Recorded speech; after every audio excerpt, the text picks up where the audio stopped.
would like to introduce our next speaker, my mother, Madam Director, Sharon Jao.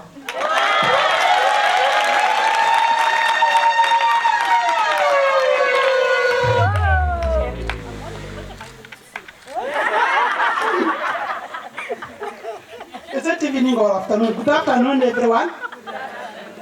God is good. Yeah, I don't know how to start because she has said so much about me, and I'm really, really proud of. Thank you, Sherry. I don't know. That's what she has said. I think it's true. That is how every mother can go to your dream. You can achieve anything that you want. My name is Ruth Wanjiro, married to Martin Bolo.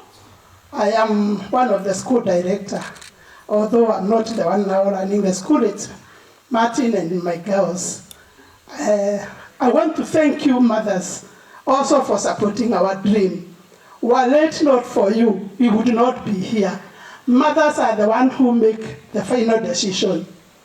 They are the ones who decide if the children are coming to this school or where they want to take their children. But I am so, so proud of you. Thank you so, so much for supporting our dream. And I think also we have good teachers. Thank you, teachers, for working so, so hard to make these mothers to be fully convinced that this is their school. Thank you for making Cornerbrook to be your school. Were it not for you, we would not be here today. And I want to thank you. I've said my name. I'm a mother of 3 beautiful girls. That one who was here is called Janet. She's my second born.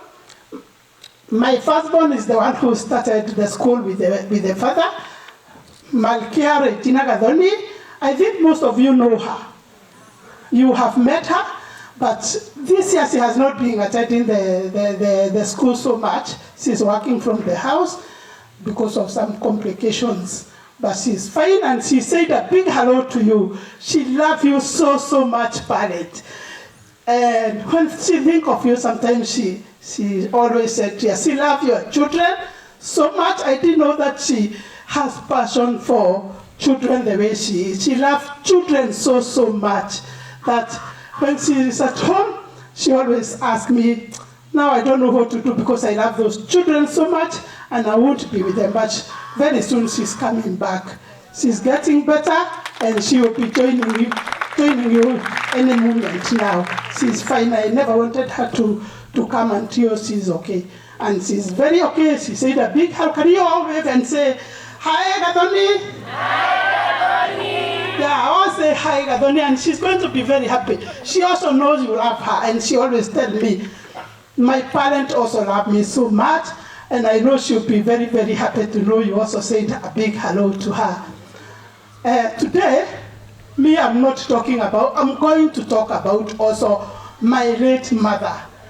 I'm the way I am today maybe because of my mother.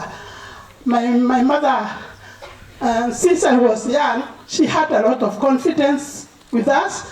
She taught us to have respect as we were growing up with very little resources, as we were not so lucky like these young people. We had very little resources, so our parents had to work very, very, very hard to ensure we are in school and even for making sure we get our daily bread.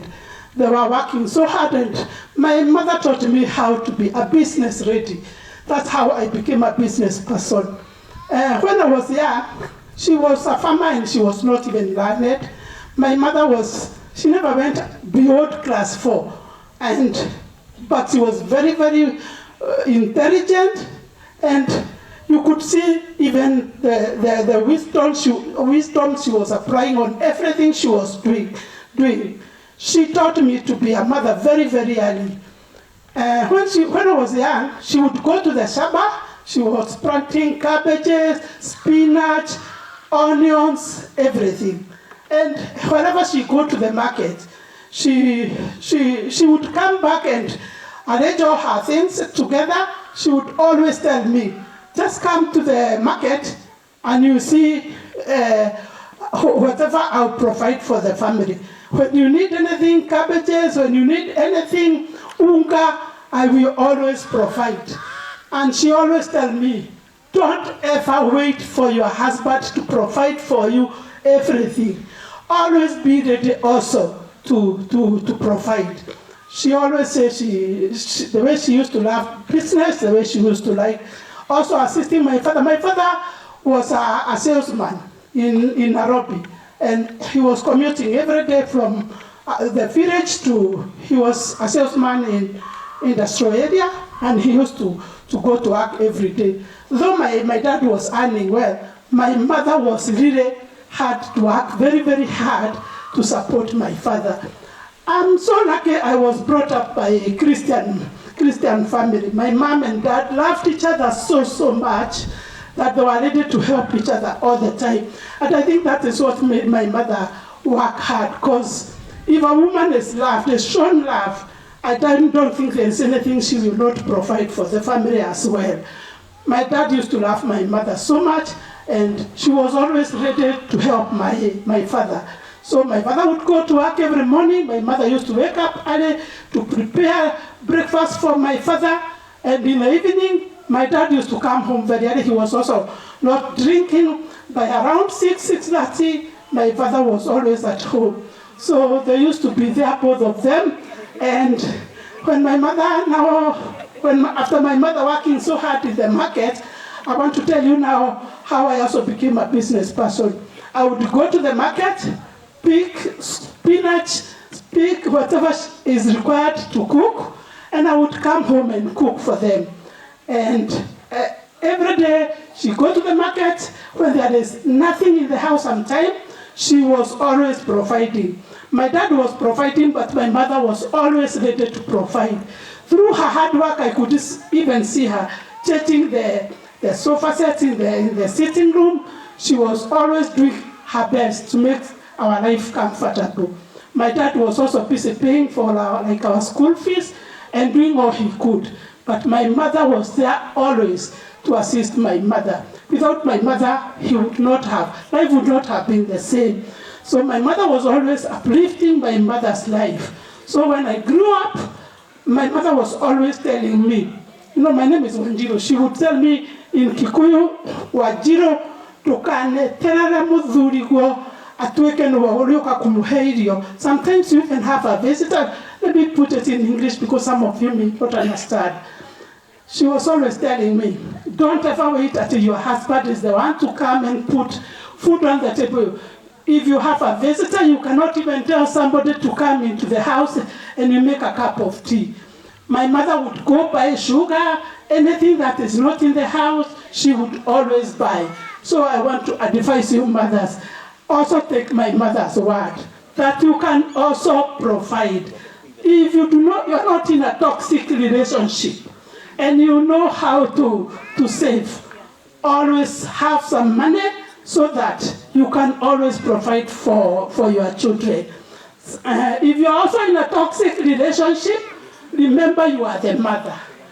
If the father cannot provide, as a mother, be strong, knowing that you are there for your children. And I know you'll be respected so much. If a father gets to know you can provide, they always give you respect.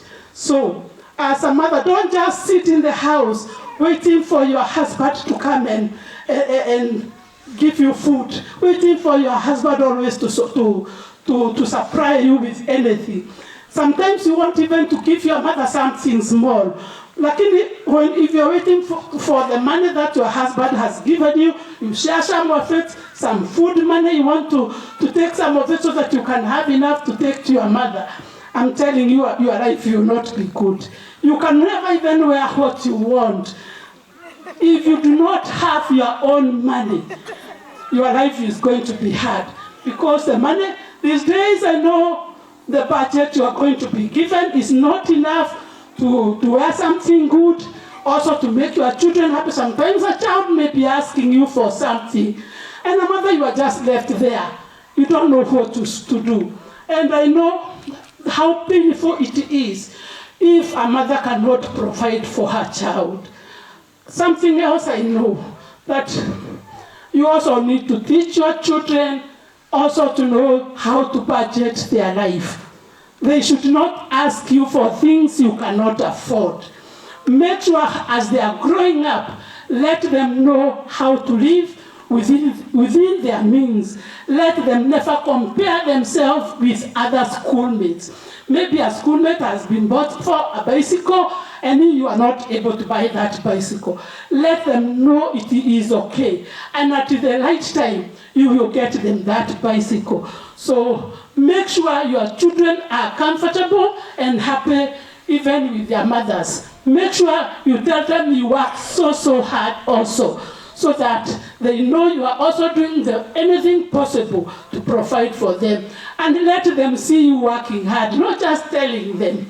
Let them see you doing things so that you can always also have legacy for your children. Something else I was also thinking that a life we have today, there are so many things outside. There are so many people who are ready to tempt your children by small gifts, which they will give to your children, and they are getting kidnapped. Sometimes because of those small gifts. Some of them give them those small gifts. They are being kidnapped. They are being molested. Please take care and tell them never accept gift from anybody. Tell them cheap things are can be very expensive. I remember when we were growing up, my mother was also always telling us, don't ever pick even a shilling on the ground. That is not your money. So sometimes even if I go on the road and I find some money on the ground, I would start like I'm running away from it and saying, oh, who has dropped some money? Because if I ever try to take that money home, I don't know what will happen to me. My mother would not tolerate me with money. So teach your children also to stay without money, to stay without gift from anybody. Let them know that you will always provide. I can remember one time there was this boy who came to me, and the mother had told me the boy had refused to go to school. I was wondering what is wrong with this young boy. He's refusing to go to school. So the mother told me to talk to the boy. And when I talked to the boy, I came to know that the boy was refusing to go to school because the dad used to beat the mother. And the boy did not know what to do. If the mother wanted him to go to a boarding school, he was wondering, if I go to a boarding school, who will I leave my mother with? So the boy was always refusing to go to school. I had to talk to him, and I told him, by going to school, you will save your mother. Go to school. He was supposed to go to Form 2. Go to school, work very hard, and I know because you love your mother, I know one time you'll help your mother. That boy later agreed to go to school, and he really worked very hard. He used to come and visit me. He would always tell me he's working very hard, and sometimes he would get so scared. You could see him getting so scared. If I leave my mother, what will happen to her? She was feeling like if she come back, the mother might be dead, or the husband might kill her father. So her mother. So I came to realize when you are in a toxic relationship, please keep your children away from your relationship. Let them never know the problem you are facing. When there are some insults in the house, don't let them listen to those insults. Keep them away from them so that they grow up well. They are not scared. They can have confidence in life. You see, the teachers we have, the way they have confidence. That is the way we want our children also to grow. Thank you, teachers, for giving our children confidence the way you have confidence. We want also our children to have confidence. And I want to ask you, mothers, may you give us many more children. We are ready for them. Thank you so much. God bless you.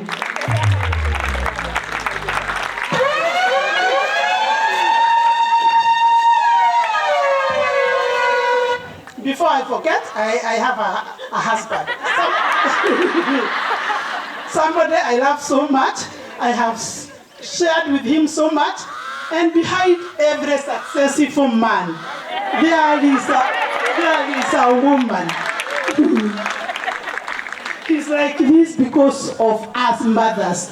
If you want your house also to be good, work hard and make sure your relationship is working. You have also to make sure that the father is happy. This man is happy, I think. Let him talk. Pigeni makofi.